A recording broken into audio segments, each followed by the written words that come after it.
नमस्कार. कथासागरमध्ये सगळ्यांचं स्वागत. आज मी तुम्हाला भारतीय संस्कृतीची महानता पटवून देणारी एक गोष्ट सांगणार आहे. मला वाटते मी ही जेव्हा गोष्ट रेकॉर्ड करते त्या कुंभमेळ्यासाठी जमा झालेली लोक आहेत. असं म्हटलं जातं की कुंभमेळा तिथे जो त्रिवेणी संगम आहे त्याच्यामध्ये तर लोक उड्या मारून स्वतःला संपवतात. पूर्वीच्या काळी साधू संत झाडावर चढायचे, झाडावर उडी मारायचे आणि स्वतःला त्या नदीत भिरकावून द्यायचे मोक्ष मिळावा म्हणून. त्या भारतीय संस्कृतीचे असे असंख्य पैलू. त्या पैलूपैकी एक पैलू म्हणजेच जोहार. हा हिंदीमध्ये त्याला म्हणतात जौहार. अर्थात हा आत्मोत्सर्गाचा मार्ग, म्हणजे स्वतःला संपवणं असं मानलं जातं. म्हणजे नेमकं काय तर वैतागून त्रासून आत्महत्या केली आहे असं नाही आहे, तर स्वतःची जात धर्म राष्ट्र या सर्वांसाठी स्वतःचा प्राणत्याग स्वतःच्या हाताने करून घेणं, देह ठेवणं अशी मनोकामना करत यंदाचं या जन्मीचं राहिलेलं अपूर्ण कार्य पुढच्या जन्मी मला करायचा मौका मिळू दे म्हणजे जोहार. जोहार म्हटलं की तुम्हाला आठवण येते पद्मिनीची, राणी पद्मिनी. तुम्हाला सगळ्यांना माहिती आहे की राणी पद्मिनी आणि तिच्या सख्या या चित्तोडगडवर सती गेल्या. सतीकुंड त्या ठिकाणी आजही दाखवलं जातं. त्याला रोहर कुंड असं म्हटलं जातं. त्याची पूजाही केली जाते, कारण ह्या कुंडामध्ये त्यावेळेला अग्नी धडधडत होता. विधिवत पूजा केली गेली, वस्त्र नवीन ल्याली गेली, कुंकवाचा मळवट भरला गेला आणि सगळ्या स्त्रिया आपल्या मुलांना घेऊन त्या अग्निकुंडामध्ये उड्या मारण्यात आल्या. शत्रूला आपण जिवंत काय पण मेल्यावर सुद्धा हाती लागू नये म्हणून.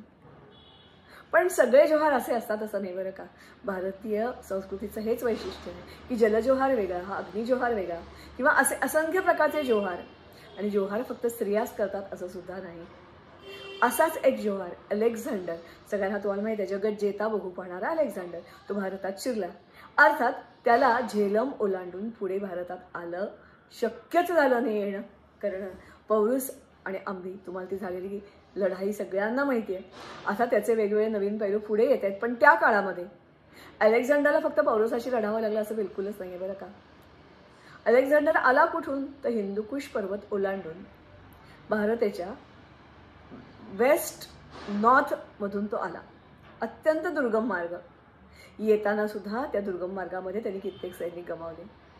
मात्र त्यांनी भारताच्या हद्दीत प्रवेश केल्यापासून त्याला प्रत्येक गढी, प्रत्येक गाव, प्रत्येक जण त्याला सामना करायला सज्ज ठाकलं होतं. कारण जसा हा अलेक्झांडरच्या आक्रमणाचा काळ तसाच तो चाणक्य गुरूंचा काळ. देशप्रेमाने भारलेले. तुम्हाला सगळ्यांना ती गोष्ट माहिती आहे की शेंडीला गाठ त्यांनी मारली होती आणि मग सगळ्या भारतभर ते आणि त्यांचे विद्यार्थी, खास करून मी आत्ता म्हटलं तसं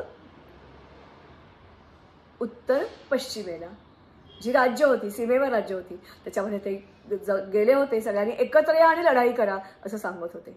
तो हा काळ. याचा परिणाम असा झाला की त्यावेळेला मृतवत असं म्हणता येणार नाही खरं तर, पण लढण्याची इच्छा, कारण मूळ आपली प्रवृत्ती लढण्याची आहे असं नाही. सुख, स्वास्थ्य, समृद्धी हा भारताला मिळालेला वर आहे, पण तोच काही वेळेला शाप ठरू शकतो. आणि म्हणूनच तुमच्यातलं क्षात्र तेज जागं करावं लागतं. ते करत हे सगळे जण आर्य चाणक्य गुरु आणि त्याचे शिष्य हिंडत होते. याचा परिणाम असा झाला की जो परकीय आक्रांत आहे, जो भारतामध्ये येऊ पाहतोय, भारतावर सत्ता गाजवू पाहतोय, त्याला अडवणारी अगदी लहान लहान खेडी, टेकड्या, छोटे छोटे गड ज्याला त्यावेळेला होते, असे किल्ले, मोठे प्रचंड मोठे चितोड, त्या कुंभलगड सारखे नाही, त्या प्रत्येक जण लढाईला सज्ज होता. अलेक्झांडरला झाला तोंड द्यायला सज्ज होता. आणि या ठिकाणी अलेक्झांडरची ताकद खरोखरीच अफाट होती. अलेक्झांडर आणि भारतातले राजे यांचं युद्ध महाभारतासारखं झालं नाही एकाच ठिकाणी, किंवा पानिपतची युद्ध जशी झाली की सगळे लोक एकत्र आले आणि पानिपतमध्ये लढाई झाली तसं झालं नाही. तर लहान लहान छोट्या छोट्या लढाया देत अनेक आपलेही सैनिक गमावत. मात्र त्याची संख्या प्रचंड असल्यामुळे, ताकद प्रचंड असल्यामुळे ज्या काही छोट्या छोट्या गड्या होत्या त्यांच्यातलेही सैनिक मारले जात होते, त्यांना बंदी बनवलं जात होतं आणि गुलाम म्हणून विकण्यासाठी आपल्या देशात घेऊनही दिलं जात होतं. अशा वेळेला एक त्या ठिकाणी अगलासोई नावाची जनजाती आहे. त्या अगलासोई ही जी जनजाती आहे त्यांचं अगलासोई हे कॅपिटल म्हणजेच त्यावेळेचं त्यांचं राजधानी होती. या राजधानीमध्ये अर्थातच सगळेजण जमा झाले, लढाई झाली आणि मग ते बघत होते की जे हरले, ही जी जनजाती होती अगलासोई ती हरली.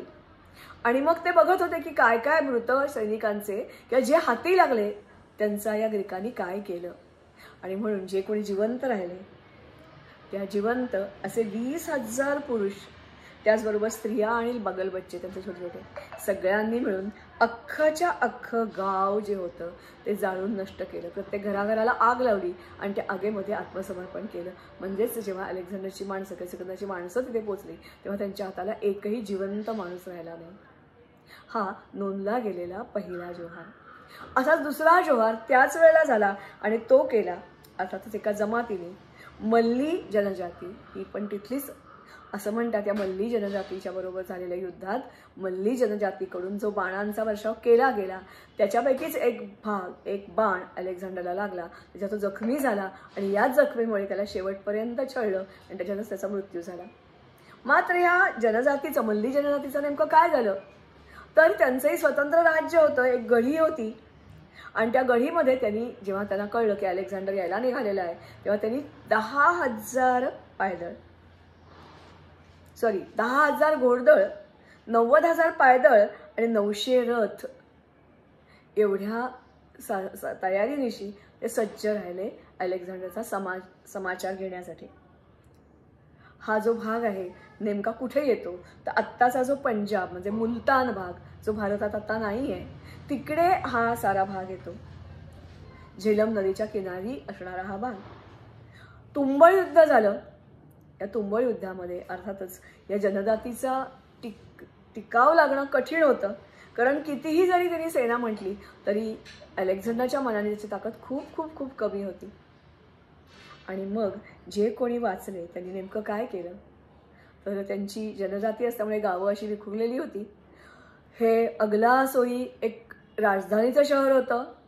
त्या अख्ख्या शहराला जशी आग लावून दिली तसं यांनी प्रत्येक घराघरामध्ये जाऊन प्रत्येक घराघराला आग लावली गेली आणि प्रत्येकजण स्वतःच्या घरामध्ये अग्निजाळाला समर्पित झाला.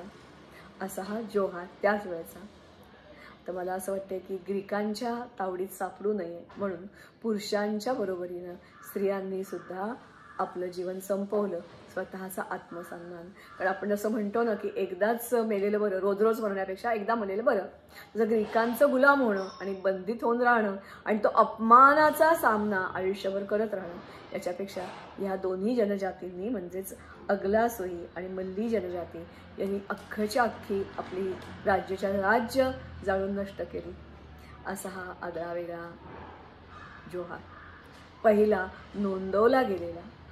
त्यानंतर मात्र असं म्हणतात की मोठे ज्याला म्हणतात असे 22 जोहार नोंदवले गेले. त्याच्यामध्ये जलजोहार वेगळा, हा अग्नीचा जोहार वेगळा, किंवा काही स्त्रियांनी स्वतःला तोफेच्या तोंडी आपण हे वेगवेगळे जोहार कसे केले ते बघूच या नक्की. पण हा अलेक्झांडरच्या काळामध्ये झालेला अगलासोई आणि मल्ली जनजाती यांनी केलेला जोहार. आत्मसन्मान टिकवण्यासाठी भारतीय कोणत्या त्यागाला तयार होतात हे सांगणारा, दाखवणारा. सध्या कुंभमेळा सुरू आहे आणि भारतीय संस्कृतीचं महात्म्य जिकडे तिकडे सांगितलं जात आहे. म्हणून मलाही वाटलं की भारतीय संस्कृती महान आपण का म्हणतो तर अशा छोट्या छोट्या गोष्टी तुम्हाला सांगाव्यात म्हणून मी तुमच्यापर्यंत आलेले आहे. नमस्कार, धन्यवाद. तोंडी जरी एकमेकांना बोलता बोलता सांगितलं ना किंवा हा व्हिडिओ जरी शेअर केलात ना तरी तुम्हाला भरपूर भरपूर भरपूर ज्ञानगंगा तुमच्यापाशी आलेली आहे असं जाणवेल. हे सगळं शोधताना जेवढा मला आनंद होतो, शेअर करताना आनंद होतो, जेव्हा कितीतरी पट आनंद तुम्हाला मिळेल. नुसतंच भारतीय संस्कृती महान म्हणून होणार नाही तर जिवंत उदाहरणं द्यावी लागतात. अशा असंख्य उदाहरणांपैकी हे एक उदाहरण. जोहार नोंदवला गेलेला आणि शेवटचा जोहार नोंदवला गेला तो म्हणजे मीरपूर स्वातंत्र्यानंतर 15 ऑगस्ट 1947 नंतर. तोही आपण पुढे पाठी बघूया. नमस्कार. हाच तो शूरवीर पराक्रमी, अतिशय रूपवान आणि तो आणि त्याचा घोडा अतिशय वेगाने दौडणारे जगज्जेता होण्याचं स्वप्न बघत भारतात आला. मात्र ज्या देशातून तो आला तो देश आता शिल्लक राहिला आहे केवळ आठवणीत. अशा शिल्पांच्या रूपाने, अशा काही मोजक्या तोटक्या फुटक्या इमारतीच्या रूपाने. तो हिंदुकुश पर्वत अतिशय दुर्गम आणि पार करायला कठीण असा मार्ग निवडत भारतात आला. भारतात अंभी त्याच्या राज्यात त्याला आश्रयही मिळाला. मात्र हे येणं किंवा परतीचा प्रवास दोन्ही त्याच्यासाठी अतिशय कठीण करून ठेवलं होतं चाणक्य. आर्य चाणक्य त्याचे विद्यार्थी प्रजेच्या जनामनात एकच भावना स्फुल्लिंग पेटवत होते: आक्रांतांना भारतात घुसू देऊ नका. अर्थातच म्हणूनच त्याला जी चव अतिशय थोड्या काळात चाखायला मिळाली असा हा सारा प्रवास.